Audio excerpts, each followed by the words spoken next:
नमस्कार दर्शकों, मैं बरखा सिंह आज आपको लेकर आई हूँ भीमावल ग्राम सभा में, जहाँ पर हमारे साथ यहाँ के प्रधान हैं श्री श्याम जी तिवारी। आइए इनसे जानते हैं इन्होंने अपनी ग्राम सभा में क्या क्या कार्य करवाया है, उनका ये पहला कार्यकाल है और क्या अनुभव भी रहा। पहले तो प्रधान जी, आपका हमारे चैनल में बहुत बहुत स्वागत है। बताइएगा कि आपने विकास के क्षेत्र में क्या क्या कार्य करवाया अब तक। हमने विकास के क्षेत्र में जितनी राज्य सरकार और केंद्र सरकार द्वारा कल्याणकारी योजनाएं हैं सबको धरातल पर लाने का काम किया है और जो भी योजनाएं संचालित होती सबका हमने क्रियान्वयन लगभग 70-75% धरातल पर किया है। जैसे आवास, पात्रों को आवास देना। कितने आवास मिले? करीब 32-34 आवास हमने जो है आवंटित किया है, जिसमें विकलांग आवास और प्रधानमंत्री आवास, मुख्यमंत्री आवास, विधवा आवास, ये सब आवास जो है हमने सम्मिलित हैं। और पेंशन लगभग जो पात्र हैं, चाहे वो वृद्धावस्था पेंशन के पात्र हों या विकलांग पेंशन के पात्र हों या किसान पेंशन के पात्र हों, जिस प्रकार की जितनी पेंशनें चलती हैं, जिस कैटेगरी में जो लोग पात्र हैं, मैंने सबको लगभग 80% मुहैया कराने का काम किया है और सबके खाते में पैसा भिजवाने का काम किया है। स्वच्छ भारत मिशन के अंतर्गत हमने स्वच्छता के कार्यक्रम में नाली, सोकपीट, इनके द्वारा गांव को स्वच्छ बनाने का काम किया। जैसे आरसी सेंटर का निर्माण हमने करवाया, गांव का कचरा आरसी सेंटर में जा करके फिर दूसरी जगह जा करके उसका कलेक्शन होता है। अच्छा, ये डेली होता है? डेली बेस पर होता है? डेली सुबह कूड़ा जो है वो गाँव वासियों के घर छूट जाता है? गांव वासियों के यहाँ वो लगाया गया है, उसमें डस्टबिन उसमें रखे रहते हैं। वो जो यहाँ का ड्राइवर है, वो सफाई कर्मी है, ये गाड़ी सामने खड़ी है, गाड़ी जाती है और लेकर के कलेक्ट करके हर पूर्वे से रोस्टर बना हुआ, रोस्टर के अनुसार ले जाती है, ले आती है। ये कार्य होता है जिससे गांव की गंदगी जो है दूर हो जाती है। और कहीं भी ऐसा आपको नहीं मिलेगा जहां हमने रास्ता बनाने का काम न किया हो। यहाँ तक हमने कार्य किया है, आबादी में, लैंड में भी रास्ता बनाने का प्रयास भरपूर किया है और बनाया भी है।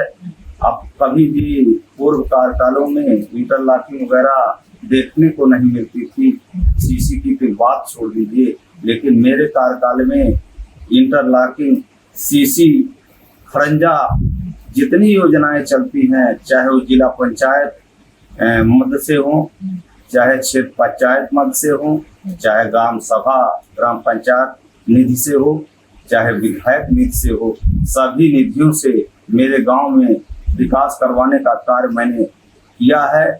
प्रकाश के क्षेत्र में जहां भी प्रकाश की आवश्यकता है, सौर ऊर्जा और स्ट्रीट लाइट और ये सब लगवाने का कार्य अपने मद से भी किया है और विधायक निधि से भी करवाने का कार्य किया है। अच्छा खासा विधायक से भी आपको सपोर्ट मिल रहा है? हाँ, जितने लोग हैं सभी लोग हमारा सपोर्ट करने के लिए तैयार हैं, चाहे जिला पंचायत हो, चाहे क्षेत्र वो विधायक हो, चाहे सांसद हो, ये सभी ने हमारा सपोर्ट किया है। और जो निधि मेरे खाते में आती है, जैसे सामुदायिक शौचालय मेरे यहाँ है, प्रतिदिन उसमें लोग जाते हैं, चलता है, उसमें कोई परेशानी वहाँ भी नहीं। केयर टेकर समूह हमने लगाया है, जिसमें वो समूह में महिलाएं 12 से 13 महिलाएं होती हैं, उसमें सभी महिलाएं पारी पर अपना जो है एक महीने कार्य करती हैं और उनका मानदेय प्रति महीने मैं भुगतान करता हूं और रख रखाव के लिए जो भी सामग्री लगती है उसका भी पैसा मैं समय से भुगतान करता हूं। पंचायत सहायक हो या कोई भी हमारे हम मेट हो, ये जितने भी कर्मचारी हैं, चाहे प्रधान का भी, सबका मानदेय बाकी नहीं रहता। मैं मार्च तक सबका मानदेय भुगतान कर चुका हूं। कहीं भी कोई ऐसा नहीं कह सकता है कि प्रधान जी मेरा भुगतान बाकी है। तो क्या ये भुगतान वहाँ से आ जाता है सरकार की तरफ से या आप अपने पास से कर देते हैं? जो आता है उसी सरकारी खाते से मैं करता हूँ और जो पैसा नहीं, कच्चे काम हम ज्यादा करवाते हैं, जैसे श्रमिकों को लगभग 100 दिन काम देने का कार्य हमने किया है। यहाँ पर 2 दलित बस्तियां हैं, आप जाकर के वहाँ विजिट करके देख सकते हैं कि सभी मजदूरों को, आज मजदूर का है, मैं काम देने का काम किया हूँ और ज्यादा से ज्यादा मजदूरों को 100 दिन देने का कार्य जरूर करता हूँ। और हमेशा सारे मजदूर हमारे यहाँ काम करने का काम करते हैं और उनका पैसा उनके खाते में डायरेक्ट जाता है। और पैसा अब की ही केवल 80-85 हजार रुपया जो है बकाया होगा, नहीं तो सारे पैसे उनके खाते में डेबिट के द्वारा पहुंच गया है। कोई कहने के लिए तैयार नहीं है। वही इंटरलॉकिंग वगैरह का जो पैसा मेरा है वही बाकी होगा, वो भी सरकार के यहाँ से बजट आते ही भुगतान होने की प्रक्रिया में है। वो भुगतान हो जाएगा, जिससे सबका काम चल जाएगा। जो फर्म वाले हैं सबको दे दिया जाएगा। और मेरे गांव में जो मूलभूत आवश्यकताएं हैं, मैं वो आपसे चर्चा करने का काम कर रहा हूं।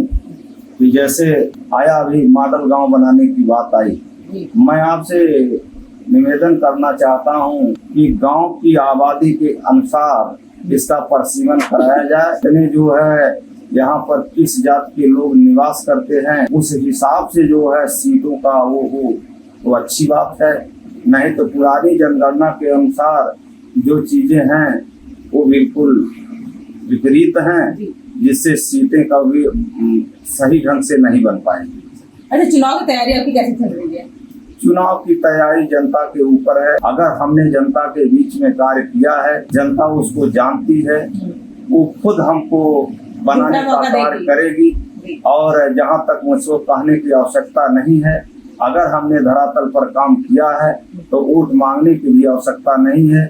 जनता मुझको फिर दोबारा मौका देने का काम जरूर करेगी, ये मुझको पूर्ण विश्वास है।